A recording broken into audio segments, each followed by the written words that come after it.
Assalamualaikum warahmatullahi wabarakatuh. Salam sejahtera untuk kita semua. Terima kasih untuk kehadiran teman-teman yang telah hadir di pertemuan sesi ke-8 kita ya, untuk pertemuan terakhir di mata kuliah interaksi manusia dan komputer, di mana sesi ke-8 ini kita akan membahas tentang peranti, interaksi, dan lingkungan fisik. Nah, capaian pembelajaran yang diharapkan pada sesi ini diharapkan mahasiswa dan mahasiswi mampu menjelaskan berbagai peranti untuk melakukan interaksi dengan komputer, menjelaskan tata letak papan ketik pada berbagai peranti, menjelaskan komponen pada layar tampilan, menjelaskan jenis layar tampilan, menjelaskan pengaruh buruk akibat penggunaan peranti interaksi, menjelaskan hal-hal terkait kenyamanan lingkungan kerja dan kebiasaan bekerja yang mempengaruhi produktivitas kerja. Nah, peranti masukan tekstual dapat dikatakan merupakan peranti masukan standar yang dijumpai pada semua komputer ya. Jadi peranti itu kayak mouse, keyboard, dan lain sebagainya ya. Peranti masukan tekstual lebih dikenal dengan sebutan papan ketik atau keyboard. Sejumlah tata letak papan ketik dapat dijumpai sampai saat ini, meskipun beberapa di antaranya tidak begitu lazim digunakan. Yang mana kita biasanya menggunakan QWERTY ya. Nah, di sini ada beberapa tata letak ya. Ada pertama QWERTY yang sering kita gunakan, ada di Dvorak ya. Habis itu ada alfabetik, ada Glockenbach ya. Habis itu papan ketik untuk peningkatan kata dan tombol numerik dan tombol fungsi. Nah, ini adalah keyboard-keyboard yang saat ini sudah sering tersebar ya, sudah sering digunakan orang. Tapi kalau kita Indonesia biasanya sering menggunakan yang QWERTY. Nah, tombol-tombol dalam papan ketik dapat dikelompokkan menjadi 4 bagian, yaitu fungsi, tombol alfanumerik, tombol kontrol, dan tombol numerik. Ya. Tata letak tombol alfanumerik seperti terlihat pada gambar di bawah ini disebut dengan tata letak QWERTY, mengambil 6 tombol pada baris kedua dari tombol alfanumerik ya. Ini bisa kalian lihat ya di sini.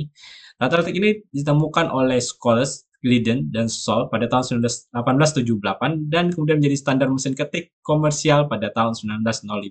Jadi mulai tahun 1905 papan ketik kita sudah terbiasa menggunakan yang QWERTY ini ya, yang sering kita gunakan sampai saat ini. Nah, tata letak Dvorak dirancang pada tahun 1932 dikarenakan ketidakefisiensi yang dijumpai pada tata letak QWERTY ya. Jadi ini model yang Dvorak ya, agak berbeda jauh ya. Jadi tombol-tombolnya agak berbeda. Biasanya kita akan kesulitan karena kita kebiasaan menggunakan QWERTY ya. Tapi kalau kita sudah terbiasa menggunakan ini biasanya mudah juga. Tapi karena biasanya orang manusia itu adalah seseorang yang adalah makhluk yang kalau sudah terbiasa dengan sesuatu akan sulit untuk mengubah kebiasaannya gitu ya. Nah, tata letak Deborah menggunakan susunan papan ketik yang sama, tetapi susunan hurufnya disusun demikian rupa sehingga tangan kanan dibebani lebih banyak pekerjaan dibandingkan tangan kiri. Jadi, untuk Deborah lebih diutamakan penggunaan bebannya ada pada tangan kanan, sedangkan QWERTY tadi sebenarnya seimbang, lebih seimbang kalau dengan QWERTY, tidak sama rata gitu ya. Shift-nya ada dua di kanan kiri kalau QWERTY ya, sama aja ini juga ada dua juga ya. Tapi fitur tombol untuk alfabetnya lebih banyak ke arah kanan. Oke. Selanjutnya adalah tombol-tombol pada papan ketik dengan tata letak alfabetik disusun persis seperti pada tata letak QWERTY maupun Dvorak, tapi susunan hurufnya berurutan seperti pada huruf alfabet. Ya, papan ketik dengan tata letak alfabetik ini biasanya banyak ditemui pada mainan anak-anak sehingga anak-anak dapat diajar mengenal huruf alfabet. Berdasarkan hasil pengujian penggunaan tata letak seperti ini justru memperlambat kecepatan pengetikan. Nah, jadi kurang efisiensi ya atau kurang efektif ya dari penggunaannya. Dimana kalau buat gini kita akan lebih sulit mengetik ya, lebih sulit. Makanya QWERTY itu adalah yang paling bagus ya atau paling baik penggunaan dan tata letaknya untuk tangan atau jari kita. Nah, habis itu tata letak yang habis itu tata letak Clockbird ya, kalian bisa lihat ini modelannya. Ya, biasanya untuk main game ya, ada beberapa orang yang bisa main game menggunakan seperti ini tombolnya. Ada pengetik dan tata letak Wordback di gambar di bawah ini merupakan contoh pengetik dilakukan oleh Flowers Inc. ya yang mengimplementasikan tata letak Clocksburg. Tata ini selain mengurangi beban otot pada jari jemari dan pergelangan tangan juga dirancang untuk mengurangi beban otot pada bagian tangan yang lain serta bahu. Jadi biasanya memang ada beberapa keyboard-keyboard itu misalnya untuk game dan lain sebagainya. Tapi ini juga bisa untuk diketik ya, untuk ngetik juga cukup nyaman lah. Tapi kurang efisiensi ya kalau masalah modelnya. Dimana kita terbiasa menggunakan tombol QWERTY yang berdekatan ya. Itu kan bisa lihat antara T dan Y-nya agak jauhan ya. Tapi ya itu tadi pemanfaatnya tergantung dari kebiasaan kita biasanya ya. Nah, habis itu papan ketik untuk penyingkatan kata. Nih bisa kalian lihat ya. Nah, salah satu jenis tata letak short keyboard adalah tata letak types yang mempunyai 3 kelompok karakter. Kelompok pada bagian ini merupakan konsonan awal sebuah kata. Bagian tengah menunjukkan kelompok vokal dan bagian kanan menunjukkan kelompok konsonan yang merupakan konsonan terakhir dari sebuah kata atau suku kata. Sistem Valentive dapat merekam suara lebih dari 100 kata per menit. Sistem ini paling sering digunakan untuk mencatat jalannya persidangan di suatu gedung pengadilan dan sangat jarang digunakan di dalam lingkungan perkantoran ya, karena kalau perkantoran tidak sangat efektif yang menggunakan ini. Tapi di sidang juga lumayan. Tapi sekarang kayaknya saya lihat sidang itu lebih dominan menggunakan keyboard biasa ya. Kalau Indonesia ya saya lihat itu kebanyakan menggunakan keyboard biasa. Mungkin di luar negeri ada yang menggunakan seperti ini. Habis itu alat papan tombol numerik ya, atau yang kalian sering temui di handphone ya, itu di komputer atau di komputer kalian yang ada numeriknya. Untuk masukkan bilangan dalam jumlah yang besar, orang lebih suka menggunakan tombol numerik yang tata letak tombol-tombolnya dapat dijangkau dengan sebuah tangan ya. Pada dasarnya seperti kalau kita kasir dan lain sebagainya, mereka lebih banyak menggunakan yang numerik. Tata letak tombol numerik serupa dengan tata letak tombol-tombol angka pada mesin hitung kalkulator. Jadi sama aja ya. Cuma bedanya ada yang model seperti ini yang ada koma, ada titik, ada komanya ya dengan sama dengan ada yang bintang dan pagar gini. Jadi tergantung dari keyboard atau HP kalian masing-masing misalnya ya. Nah, selanjutnya ada yang tombol fungsi. Seringkali seorang ingin agar melakukan suatu aktivitas dengan jalan memberikan sebaris perintah pada komputer yang ia tulis menurut aturan yang ditentukan. Untuk alasan-alasan praktis, papan ketik yang digunakan pada sebuah sistem komputer biasanya dilengkapi dengan sejumlah tombol khusus yang disebut dengan tombol fungsi.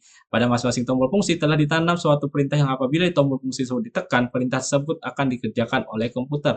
Ya, kalian bisa lihat aja di mouse itu ada fitur seperti scrolling ya, itu salah satunya. Atau di keyboard itu kalian bisa lihat ada fitur seperti F4 ya, F5 di mana kalau bisa di laptop itu ada fitur untuk menerangkan layar, ada yang untuk meredupkan layar, itu salah satu penggunaannya. Keuntungan yang dapat diperoleh dengan adanya tombol fungsi antara lain adalah mengurangi beban ingatan, mudah dipelajari, kecepatannya lebih tinggi, dan mengurangi kesalahan ya. Jadi ada kayak delete gitu. Kalau delete kan kita tinggal delete gitu, sama aja.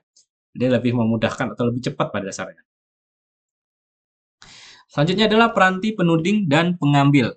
Peranti penuding dan pengambil adalah peranti interaktif yang digunakan untuk menuding atau menunjuk atau menempatkan kursor pada suatu posisi pada layar tampilannya dan untuk mengambil suatu item informasi untuk dipindah ke tempat lain.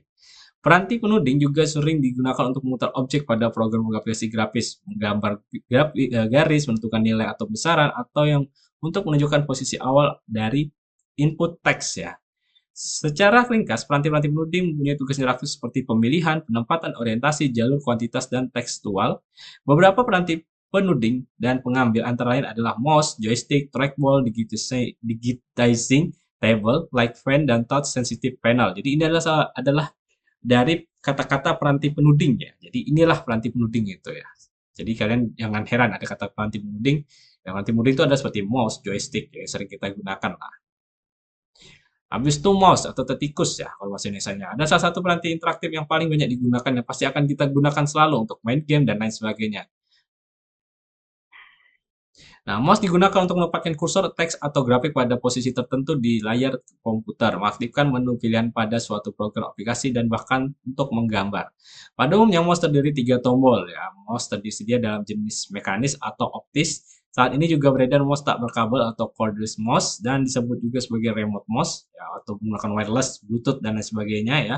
Dibandingkan dengan mouse berkabel, mouse tak berkabel berharga lebih mahal ya jelas karena dia fiturnya sudah wireless, ada yang menggunakan bluetooth, ada yang menggunakan wireless ya. Habis itu joystick merupakan peranti menuding tak langsung. Gerakan kursor dikendalikan dengan gerakan tuas ya, seperti kalian main balapan ya kalau kalian punya game konsol game gitu, atau dengan tekanan pada tuas pada joystick terkendali kecepatan dari joystick isometrik namanya ya. Pada joystick biasanya terdapat tombol yang dapat dipilih atau disesuaikan dengan papan ketik. Salah satu keuntungan dalam pemakaian joystick adalah bahwa apapun yang muncul pada layar tampil tidak akan rusak ketika kita menggerakkan joystick. Selain itu harganya juga tidak terlalu mahal. Penggunaan yang umum dari joystick adalah pada program-program permainan ya seperti game dan lain sebagainya. Selanjutnya adalah trackball. Ada penggunaan mouse, operator harus menggerakkan seluruh badan dari mouse tersebut, sedangkan pada trackball badan dari trackball tersebut harus diam ya. Kalau mouse itu harus gerak-gerak, kalau trackball itu diam gini, cuma yang bagian bolanya ini yang bergerak ya. adalah operator menggerakkan bola untuk menunjukkan perpindahan kursor. Arah dan kecepatan kursor pada layar ditentukan oleh arah dan gerakan rotasi yang ada di atas badan trackball. Trackball juga termasuk dalam beberapa kelompok peranti untuk menuding atau dan mengambil. Hanya saja tugas mengambil tidak dapat diserahkan kepada bola yang kita putar. Tugas mengambil diberikan kepada suatu tombol yang ada pada trackball tersebut. Habis itu digitizing table ya. Digitizing table ini adalah digitizer. Juga sering disebut dengan graphic table ya, merupakan peranti mengambil data untuk dalam bentuk sederetan koordinat X dan Y yang menentukan gerakan pena atau fax pada meja digitasi. Ya, kalian bisa lihat untuk pena anak biasanya ada untuk nulis-nulis dan lain sebagainya gitu ya, untuk nulis huruf dan lain sebagainya. Nanti bisa dihapus gitu. Nah, peranti ini mempunyai ketelitian yang cukup tinggi sehingga banyak digunakan untuk aplikasi dalam bidang Computer Aided Design atau CID, ya, atau untuk menyalin gambar yang tersedia ke dalam bentuk digital untuk diolah lebih lanjut. Resolusi dari peranti ini biasanya lebih tinggi dibandingkan dengan mouse dan trackball. Peranti menunjukkan biasanya dapat berupa stylus, pena, atau kantor ya. Sekarang ini kayaknya banyak sudah menggunakan tablet ya, ya kayak tab-tab punya Samsung dan lain sebagainya untuk ke desain ya, jauh lebih eh, nyaman lah biasanya karena fitur-fiturnya jauh lebih banyak gitu. Habis itu light pen atau pena cahaya. Pena cahaya light pen dapat digunakan sebagai peranti gambar atau point shoot device.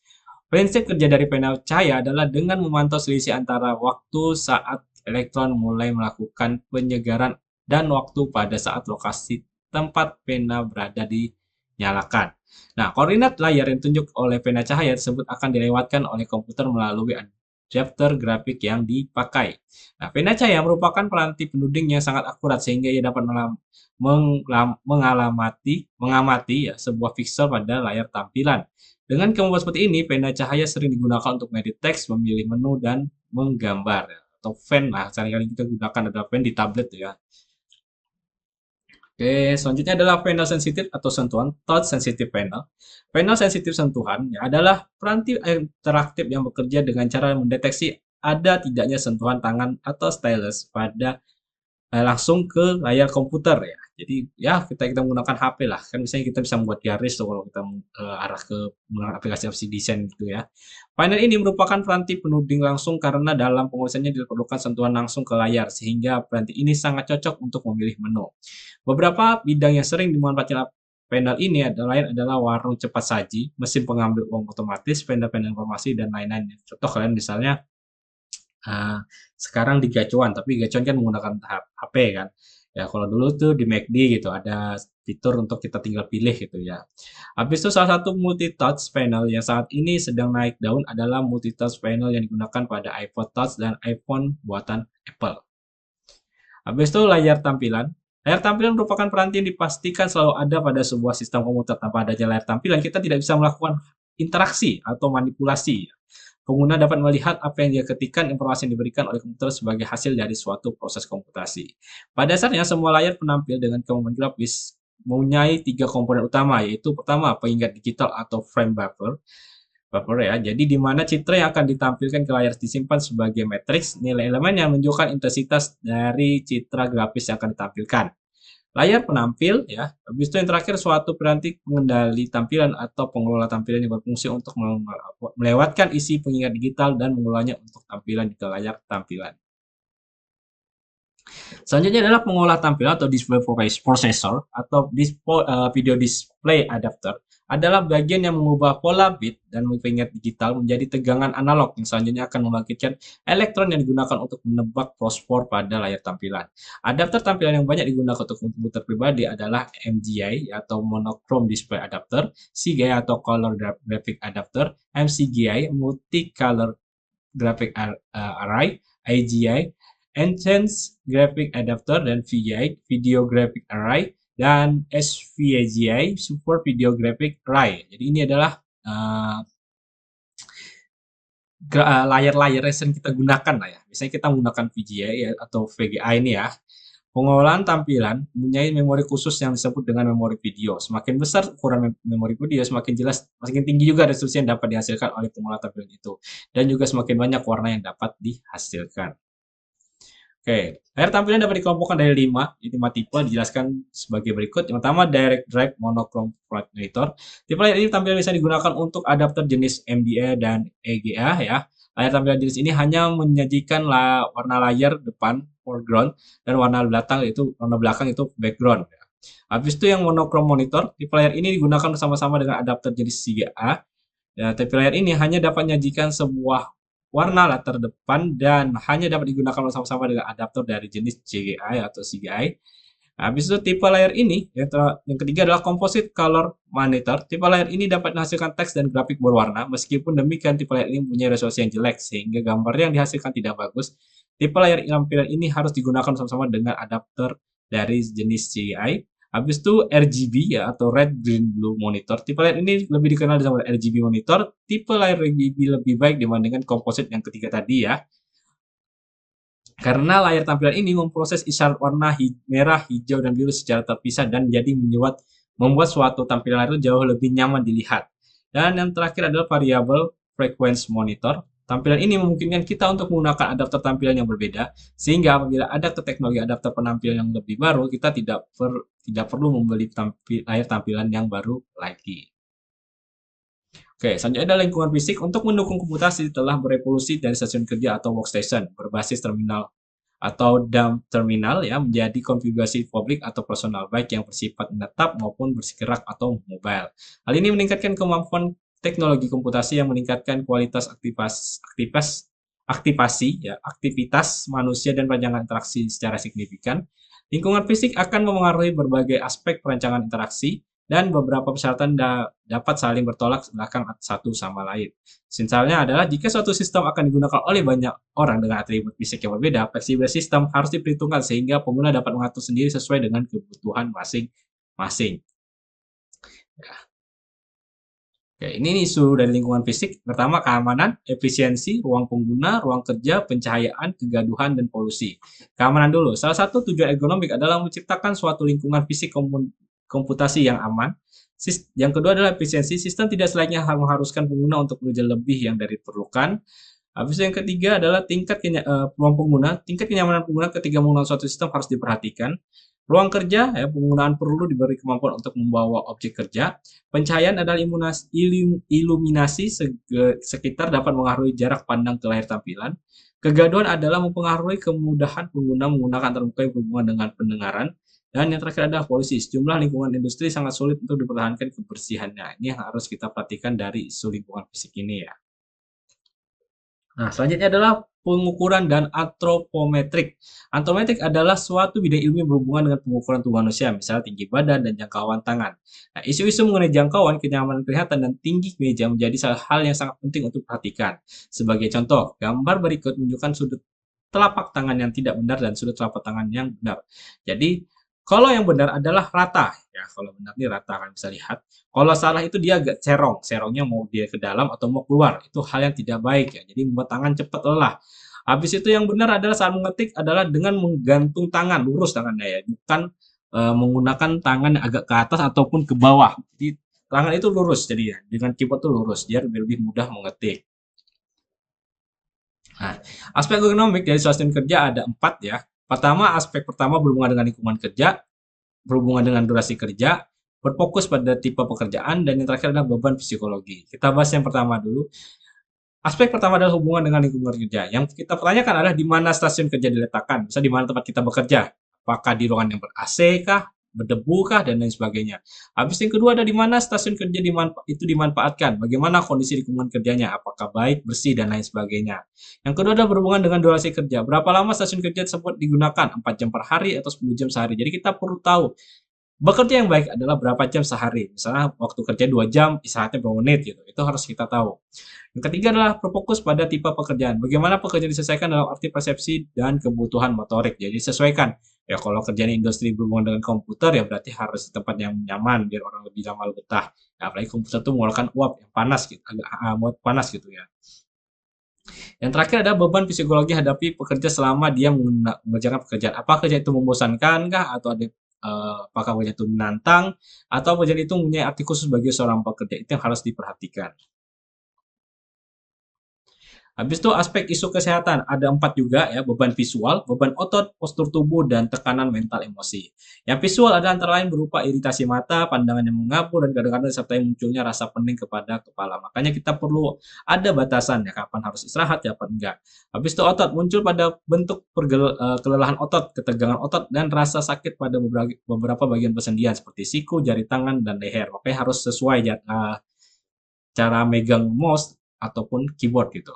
Apapun bentuk tuh apa itu untuk tempat duduk juga harus diperhatikan. Jadi harus rata ya, posisinya harus rata biar lebih membuat nyaman suatu pekerjaan.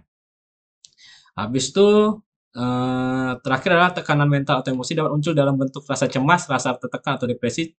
Reaksi-reaksi seperti perasaan bosan dan tidak puas atau merasa kita selalu tertekan dalam bekerja itu juga harus diperhatikan untuk menjaga kesehatan. 3 pekerjaan dengan bantuan stasiun kerja, yaitu ada yang pertama adalah pekerjaan input data, pekerjaan akuisisi data, pekerjaan interaktif, dan pekerjaan pengolahan kata. Nah, aspek penting kenyamanan lingkungan kerja adalah menjadi idaman setiap pengguna ya. Jadi, kalau lingkungan nyaman, bekerja pasti jauh lebih nyaman juga, karena akan memberikan pengaruh terhadap cara pengguna menyelesaikan pekerjaan secara sedang dilakukan. Berikut adalah aspek-aspek penting yang perlu kita pertimbangkan untuk menciptakan lingkungan kerja yang nyaman, antara lain adalah aspek ekonomik dari sistem kerja, pencahayaan, kualitas udara, gangguan suara, kesehatan dan keamanan kerja, dan kebiasaan bekerja. Ini harus kita perhatikan untuk membuat suatu lingkungan yang nyaman. Oke, selamat belajar ya. Tetap semangat dalam belajar. Jangan lupa untuk mengerjakan tugas dan diskusi ya. Jadi silakan kalau ada yang tanyakan di kolom diskusi. Ya, saya akhiri. Assalamualaikum warahmatullahi wabarakatuh.